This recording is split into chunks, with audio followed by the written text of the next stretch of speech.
Welcome back. Now, it's hosted more than 300 episodes of this hugely popular panel show, The Last Leg. But when Adam Hills isn't appearing on our screens, he's busy putting pen to paper as a best-selling author. And as he releases his third children's book, If You Would Please, Alison. There it is, yes.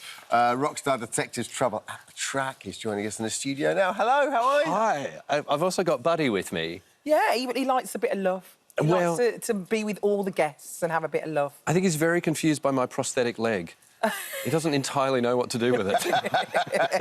Bless him. Don't let him bite it. You have it. Third book, well done. Tell us all about it.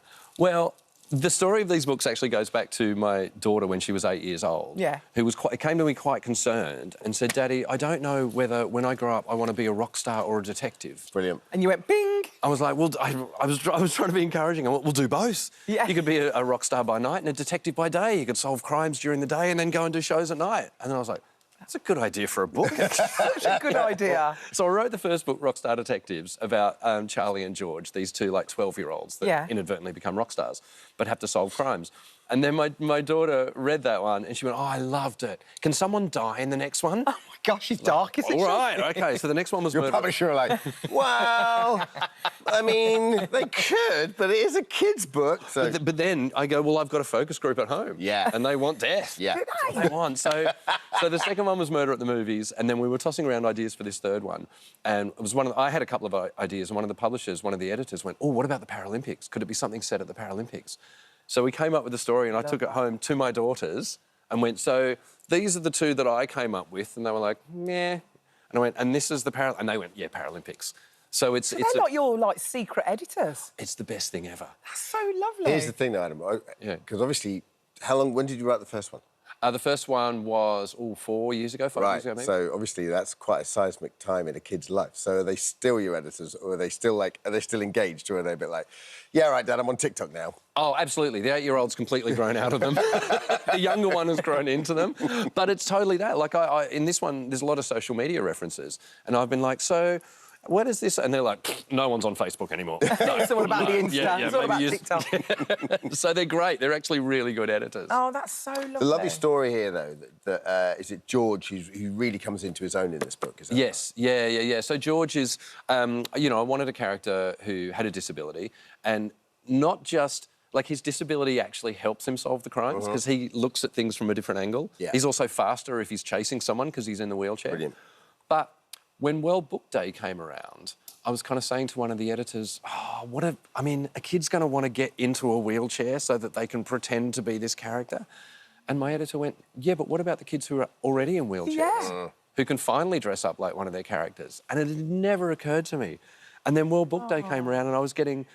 messages, social media messages of kids going, right, my son can finally dress up as one of the characters in a book. That is so lovely. So the impact of this book is unbelievable.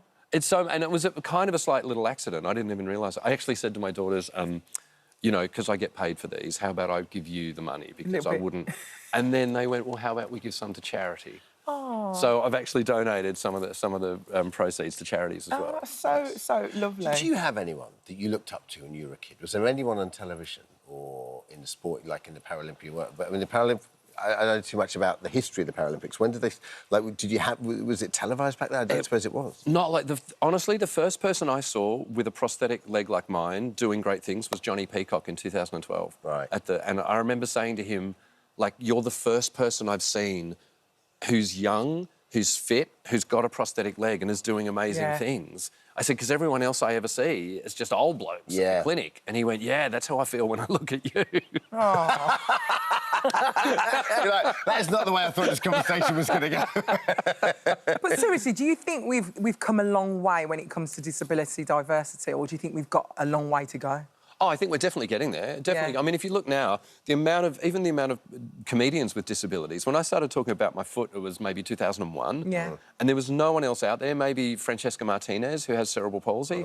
But now you got Rosie Jones, Chris McCausland, Josh Pugh. Yes. there's just a whole, there's too many, to be lovely. fair. There's too many of them. There can never be too He's starting an anti-movement.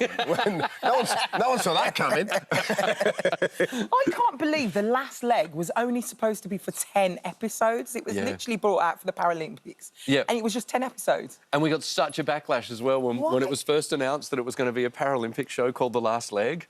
People were like, oh, my God, how dare you? Did you get a backlash from the community, or did you get a backlash from... Everyone until they saw the first show. Yeah, right. And then they went, oh, you've got one leg, that guy's got one leg, he's got get it. hands. Ah, right, OK, we totally get it. But, yeah, we just thought it was going to be 10 nights. And then... And look at it now. At the end of it, I think, because there's a thing with Josh and Alex and I, we're like a 3-part harmony of comedy voices. Yes. Because, like, Josh has got the world-weary kind of West Country, and Alex has got that little puppy dog, do you know what I mean? Yeah. And then you've got the kind of slightly responsible, occasionally shouty Australian. Yeah, Australian. And somehow, oh, is that how you keep Buddy on side? Just a little snack every now and All he then. needs. You've learnt a few So things. tell us on Bake about Off. being out in Paris. What are you going to... I mean, you must be so excited. We're really excited. Well, the last Paralympics was Tokyo, and we didn't get to go because of COVID. So this time, we're actually going to be there on the ground. It's going to be the same time zone as here, so it's going to feel like a home. Oh, my God. Oh, my God, it's going to be great. We actually, there was a moment where they said to us, do you want to stay in a hotel right next to the TV studios on the outskirts of Paris? Yeah. And, you know, have a 5-minute commute every morning? Or do you want to stay in the centre of Paris and have an hour commute? We're like, yeah, I think... 5 minutes. Yeah, we'll be right. Centre. Centre? What are you doing? baby? No, you're not. Yeah. Oh, I'll be right next to the What? studios. No way, man. You're in the... Look at this for the action. This is like a psychological test. Oh, gosh, no. Extra hour in bed? You're mad. So you're going extra hour in bed, you're going good coffee and croissants. Yeah. Absolutely. 100%. Listen, best of luck with this. Oh, Best cheers. luck. Thank you so much. Thank you. Adam Hill's Rockstar Detectives Trouble at the Track is out now. Brilliant. So good. Thanks.